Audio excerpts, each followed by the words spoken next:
Je m'appelle Cédric Robtin, je suis formateur pour dirigeants de clubs de sport. Et mon activité, c'est d'envoyer des prospects dans les salles de sport qui sont mes clients.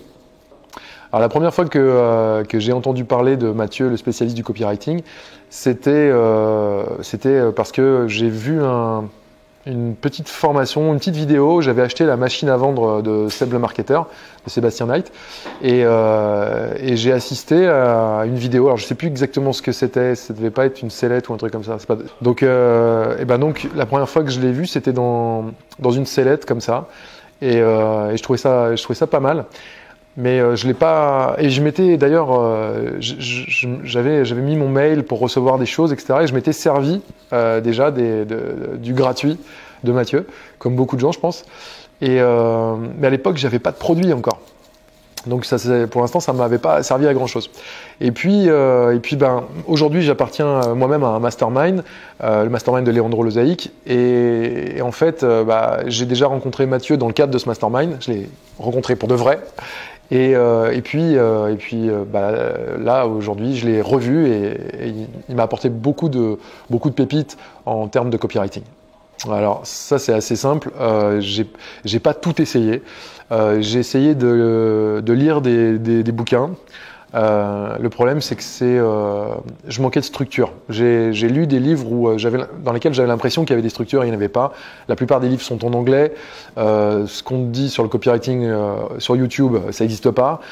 J'ai demandé à des gens. J'ai essayé tout ce qui était gratuit ou plus ou moins gratuit. Et la vérité c'est que ça marche pas. Parce que le copywriting c'est un métier. En tout cas, c'est une vraie activité. Je suis sûr que c'est un métier, mais c'est au moins une vraie activité qu'on peut faire, mais qui demande énormément de temps de formation. Et moi, clairement, j'ai pas le temps de me former au copywriting parce que j'avais mon business à faire tourner par ailleurs. Et même si ça fait partie de mon business, parce qu'en réalité, tu vends pas. Si tu vends pas, ton business ne prospère pas. Et pour vendre, il faut employer les bons mots qui vendent. Et je suis plutôt bon dans ce que je fais, je crois. Je suis aussi bon dans la vente. Et pourtant, quand je dois écrire, en fait, le fait de me dire qu'il suffit que j'écrive dans un mail ou sur une page de vente ce que je ferais en face de quelqu'un pour vendre, ça marche pas aussi bien, quoi. Voilà. Et du coup, j'ai donc essayé à peu près tout ce qui était gratuit. Et je me rends compte qu'à un moment donné, si on a envie de se professionnaliser, faut investir et passer par la case. Oui, je te donne un petit peu d'argent et toi, tu vas me transférer de ton savoir. Et voilà, je vais prendre un raccourci, ça va me prendre quelques années en moins. Et du coup, tout ce temps, c'est de l'argent gagné, quoi, parce que je vais pouvoir lancer mon business beaucoup plus vite. Alors, les choses que Mathieu a partagées avec moi aujourd'hui, elles étaient vraiment top, mais il y en a quelques-unes que j'ai vraiment notées, qui pour moi étaient des pépites de copywriting.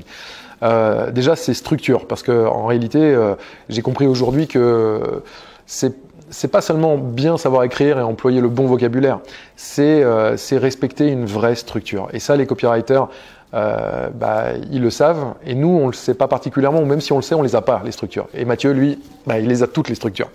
Donc je dirais que c'est la première chose qu'il m'a apporté aujourd'hui, puisqu'il a partagé avec moi quelques structures, pas toutes, parce que la plupart sont secrètes. Ensuite, il m'a fait prendre conscience d'une chose qui est fondamentale et qui fait partie du copywriting.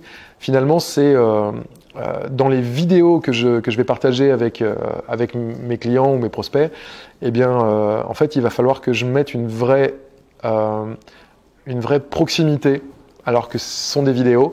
Il m'a dit il m'a donné des conseils pour les rendre plus authentiques. Il m'a donné du conseil qui allait clairement établir un rapport, un lien avec mes prospects pour qu'ils deviennent des clients.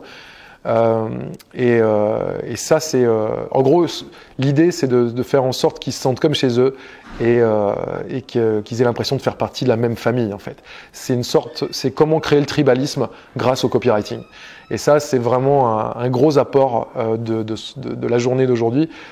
Je le savais, mais maintenant, je sais comment faire. Moi, je fais partie des gens qui sont un peu méfiants.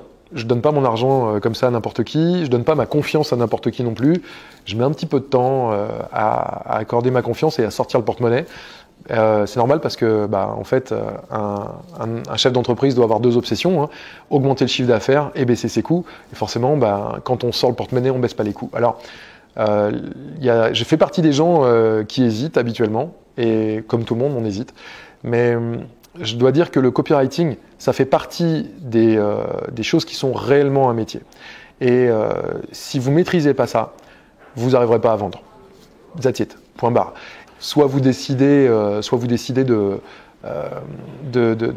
vous professionnaliser et de commencer à gagner de l'argent maintenant, soit vous attendez et peut-être que vous allez vous former tout seul, vous allez essayer de faire ce que j'ai fait, c'est-à-dire en piochant de ci, de là du gratuit sur YouTube, en demandant à des copains, etc.